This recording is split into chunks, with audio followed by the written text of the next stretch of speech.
Du haut de son perchoir, Yael Braun-Pivet fait régner l'ordre au sein de l'Assemblée nationale. Il y a ceux que ça impressionne, et ceux que ça dérange. Mais peu importe. La députée des Yvelines assume sa nouvelle image, celle d'une femme politique ambitieuse. Elle a eu du mal à se forger cette identité, alors, désormais, elle ne la lâche plus. Le magazine Paris Match a accordé un entretien à la présidente de l'Assemblée nationale dans son numéro en kiosque ce jeudi 22 décembre. Elle se confie, aux côtés de son mari Vianney, sur cette période où on lui reprochait son prétendu manque de compétences sur fond de sexisme et de misogynie. C'était en 2017. À l'époque, face à l'accumulation des critiques, elle avait fini par penser, si est ça la politique, je laisse tomber. Cette phrase, elle l'avait prononcée au cours d'un déjeuner au restaurant avec son mari et leurs 5 enfants. Elle était abattue après la parution d'un article du Canard enchaîné qui lui avait reproché de consacrer ses mercredis à ses enfants plutôt qu'à son travail d'élu, rapporte Paris Match.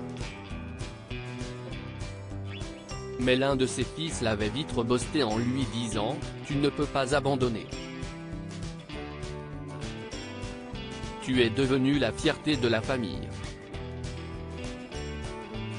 Yael Braun-Pivet songe à la présidence du Conseil constitutionnel aujourd'hui, les critiques et les coups bas ne semblent plus l'atteindre comme avant. Le cuir s'est épaissi à l'usage, affirme son mari, Vianney Pivet, homme d'affaires et cadre supérieur chez L'Oréal. Son ambition politique s'est renforcée.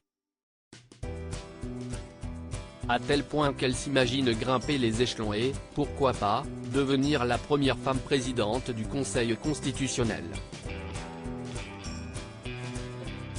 Un poste qui sera à pourvoir en 2025.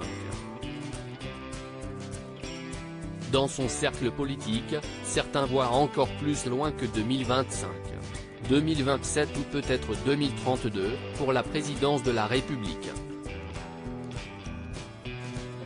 Le maire de Rodez, Christian Tessèdre, lui a lancé récemment lors d'un débat avec des étudiants « Si vous vous lancez, on vous soutiendra ».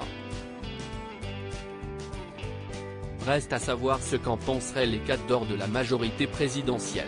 Article écrit en collaboration avec 6 médias Crédit Photo, Stéphane Le Mouton.